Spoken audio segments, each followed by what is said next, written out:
Hello, happy holidays, Merry Christmas, or Frohe Weihnachten as they say in German. I'm Sean Flynn. You don't commonly hear that German phrase here in the Southeast, but our connection to Germany is strong.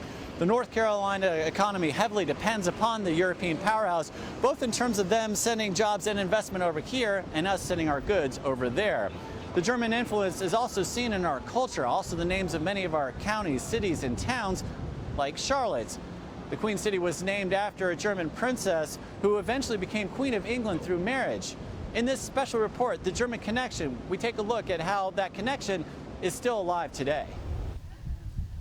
About an hour north of Berlin in the German state of Mecklenburg, we are in the little village Mirow. Sits a small village of about 3,000 people. It's an unlikely place to find a major figure in European and our history. This space is special because this little Charlotte, who grew up here, became queen in 1761 through marriage with King George III of Great Britain. Friederike Drinketh wrote a book on Princess Sophia Charlotte, the eventual Queen of England. Nobody, even at that time, would have presumed that somebody from such a small German village would rise to the British throne. It was quite a surprise for the British people and quite a surprise for her family as well that King George chose her to be his bride. This is Charlotte just before she went to England in the year 1761. I think she never traveled far away. Going to England took her about 3 weeks. A year later, North Carolina created Mecklenburg County and honored the German-British Queen by naming a city after her in 1768, Charlotte. About Charlotte, who grew up here and who probably never could have imagined that a city like this would carry her name. And that's where Charlotte got its name. That's where Mecklenburg County got its name. So it had a lot of historical significance. More than 2 centuries later, Queen Charlotte's house was more of a shack than a palace. It was really in a bad condition. The roof was collapsing and the foundations were really in a bad condition, and so it was empty for several years. It was the people of Charlotte, North Carolina who partnered to help save Queen Charlotte's castle. It's our history. It's our history. I mean, we can have Queen Charlotte at the airport, we can have Queen Charlotte downtown, we can have crowns everywhere, but where does it come from? We just say it so naturally and not thinking about really the history behind it. In the early 1990s, a team from Germany came to Charlotte to ask for help. A partnership was born. Whereas in 1762, the newest county and the town in the British colonies were named in Charlotte's honor, and we proudly bear the name Charlotte and Mecklenburg to this very day. This partnership that just seemed out of sort with the county in North Carolina and the state of Mecklenburg, that was a pretty amazing thing. In 1994, then County Commissioner Parks Helms traveled to Germany to sign the proclamation. History is something that we need to preserve, and the history of Mecklenburg-Vorpommern, the little town of Mirow, all is a part of our history, and all we need to do is to continue to build upon that because it has current value. During tough budget times, the commission made a controversial decision to spend $15,000 to improve the relationship. Well, it was controversial because there were many that had the feeling that we shouldn't be spending money on an issue such as this that really was on the other side of the ocean. Some credit the partnership for saving this piece of history. Our visit in 1994 focused on the castle and what it meant as a national symbol. In 2005, the German government started to restore the castle. When we started our project here with the restoration, it was a nightmare. definitely a nightmare. The roof was not completely closed anymore.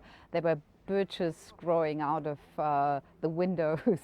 It was, yeah, it was really bad. The Germans preserved and restored what they could, including the Great Hall with its ornate wall sculptures. This room is completely preserved from the 18th century, so it's exactly the way it looked like when Charlotte was growing up here in the castle. They replicated what couldn't be saved, This is the embroidery room. including fixing one wall stitch by stitch. It was about 30 people that worked here for 3 years. It took about 9 years and $15 million to renovate the castle, and as you can see, they're not even done yet. This is the Cabinet of Curiosities room. This is next up on the renovation project, and this room alone could cost as much as $1 million to renovate. The castle opened for the public earlier this year, 20 years after the partnership agreement between the Mecklenburgs was signed. Over time,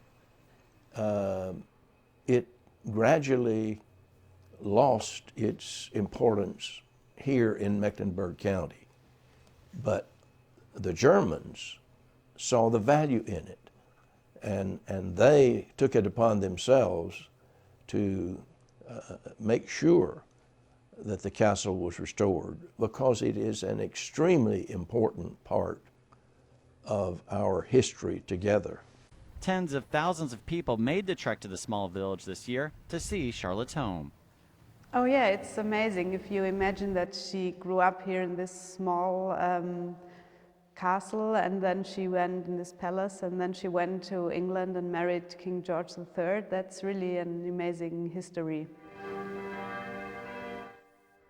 A history being embraced by the Germans and for many here in Charlotte, North Carolina.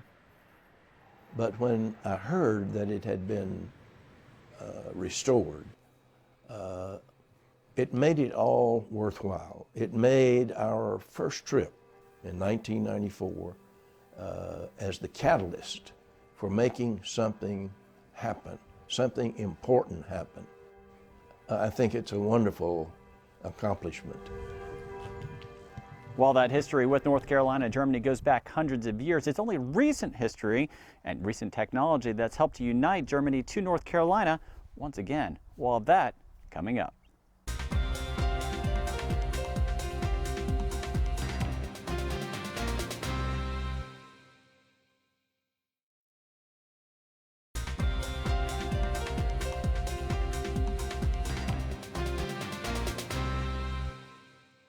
And welcome back to this special report. We're now in the central German town of Frankfurt. It's the 5th largest city in Germany, with a population similar to the size of Charlotte.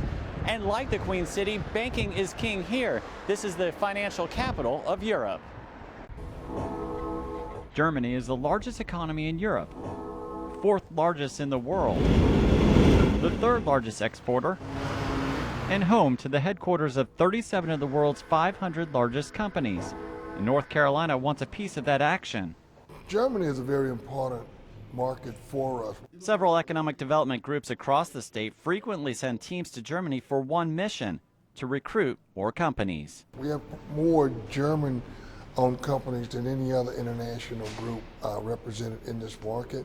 We have some very substantial names with Daimler, Chrysler, Schaeffler in engineering, Siemens Energy, and quite a few others that really represent a very significant critical mass of companies in this region.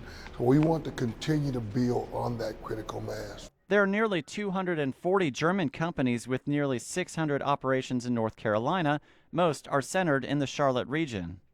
My whole job is to find and recruit European companies to bring them to Charlotte in order to create jobs and bring investment to the city and the county. Charlotte Chamber Economic Development Director Sven Gerzer traveled to Germany in November and met with more than a dozen companies. My goal there is to seal the deal, or at least get them to the point that they're ready to make that decision and move. Even the state of North Carolina employs a person who lives in Frankfurt, Germany full-time. So far, it's been quite an investment. North Carolina has a really fabulous location. We've brought in $6 billion worth of investment over the last 10 years from Europe. Created over 30,000 jobs. That includes Jan Brunner and Marbach. Marbach is a supplier of tooling to the packaging industry. Brunner was part of the team that chose North Carolina to open up shop in 2012. This facility in Charlotte, it's our headquarters for the Americas, and at the same time it's our main production plant from which we are building and shipping our product. Lasers, high-pressured water, hammers. Just some of the tools of the trade for this business. When we started in 2012, we had 12 employees. 6 of them were Americans, 6 of them were Germans.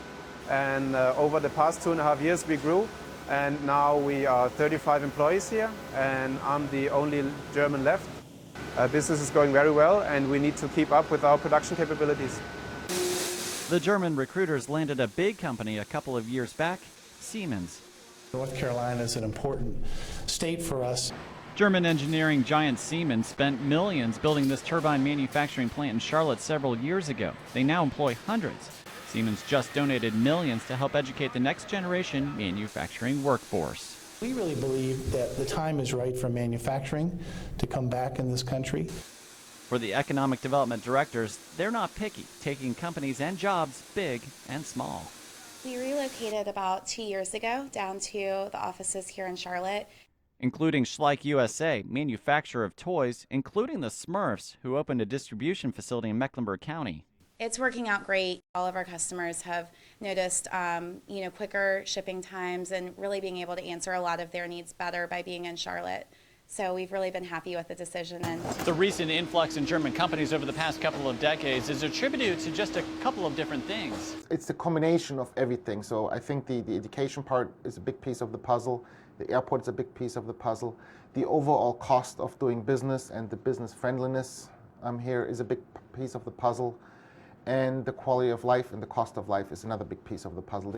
As old real estate brokers also know, it's all about location, location, and location. We picked Charlotte mainly for 3 reasons. First of all, we wanted to have an airport with direct flights from Germany because we would rely heavily on support from Germany. Second, we were looking for lower costs of doing business in the south as compared to other areas like the northeast. And third, the Chamber of Commerce in Charlotte did a very good job in helping us setting up the business, finding a building for us. And so all in all, Charlotte was the best option for us, I guess. the close proximity to shipping ports. We receive products from overseas, from Norfolk, from Charleston, and from Wilmington. So the proximity to 3 shipping ports and the short drive time really cut our lead times down on receiving products from overseas. And then, of course, the close corridors to I-77 and I-85 help us ship products out all over the U.S. and Canada.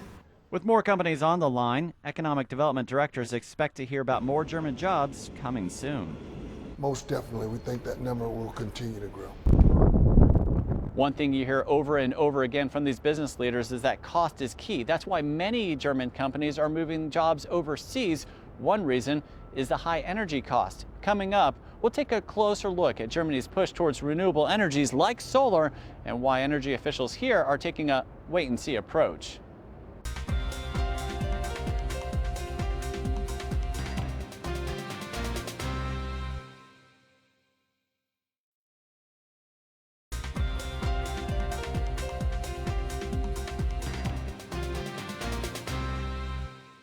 We're in the western Germany city of Cologne, in the shadows of the Dom, which took more than 6 centuries to build. We're on a bridge over the Rhine River where couples come and put logs on the bridge. There's so many here that it's actually weighing down the bridge. Now, Germany has mostly a proud history, but now the country is being credited for being visionary, for looking forward in their energy use policy. Clean energy, that's the message. Wind, water, sun. Elements of an energy renaissance in Germany. Climate change, of course, is something which is taken very seriously in Germany. It all started around 2000. That's when hydropower accounted for about 4% of generation. That's when the government started to expand use in solar and wind. Then, the last big push, the whole story got around 2011 because of Fukushima. the German government decided to shut down its nuclear power plants following the disaster in Japan. Already, 8 of 17 are switched off, with the plan to stop all nuclear generation by 2022. In the short term, that's caused a new problem, worse air quality as power companies rely on more coal. So for the moment, less nuclear, more renewables, but also more coal. Windmills and solar panels already line the countryside, accounting for a fifth of power generation. Offshore wind parks now fill the North Sea, but are still not connected to the mainland. You have different problems, different challenges, and that is why we have a heavy debate currently in Germany. Now, the cost of renewable energy is higher. Many people are doing anything they can in their homes, businesses, and even hotel rooms to try and reduce consumption and therefore cost. Take this hotel room, for instance. To turn on the lights, you have to insert your key. That way, when you leave, you're turning out the lights. This investment is one of the main problems that we face today. Dr. Hubertus Bartz with the Cologne Institute for Economic Research conducted a study called The Energy Transition, the Manufacturing Sector at Risk.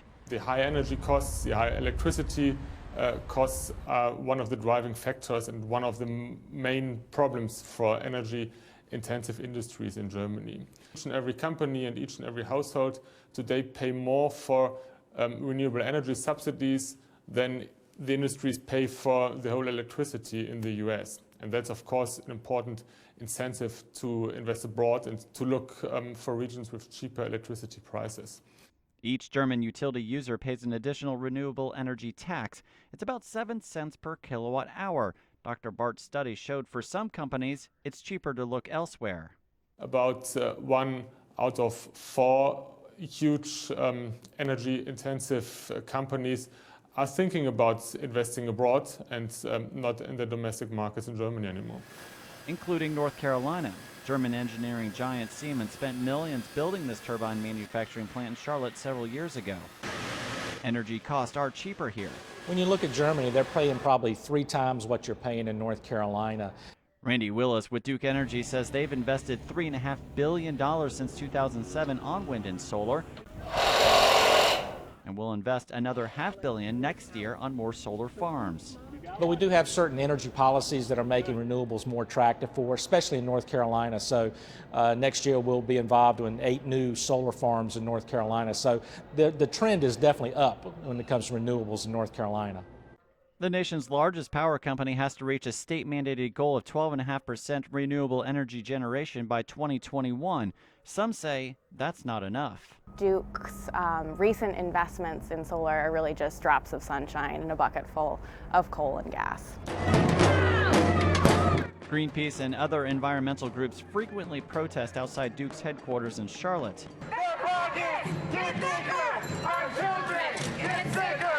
They are demanding more renewable energy. We have been calling on Duke to switch away from their dirty and dangerous business model and invest more seriously in renewable energy. Greenpeace says the cost of renewable energy is now comparable to traditional energy generation. They want Duke to follow the so-called German model. Germany is actually the world leader in solar energy generation, and we believe that Duke could learn significant lessons from Germany's energy policy. They're definitely going through some growing pains. Not only is the price a hindrance, but also grid reliability. They have a lot of intermittent solar and wind is playing a little havoc with their grid, so they're having some challenges there.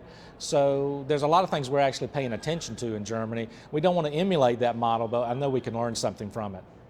Meanwhile, the Germans admit there are growing pains beyond cost, including finding solutions for distribution, storage, and reliability issues. For those days where you don't have wind and no sun, you still need the whole capacity of the fossil fuel power plants. But who is paying these power plants? And that is one of the big problems currently. But the nation continues to move forward with its lofty goals. It's nice to be on the moon, but it's difficult to get there. At the beginning, when you start such a project, you're happy, you're starting it, first successes are there, but then you run into problems. And right now we are in a phase where we do run into some of these problems, but I'm positive that we will be able to solve them. By 2050, Germany wants as much as 80% of their energy generation done by renewables. And that's it for this special report, taking a closer look at the special relationship between Germany and North Carolina. I'm Sean Flynn. Thanks for watching.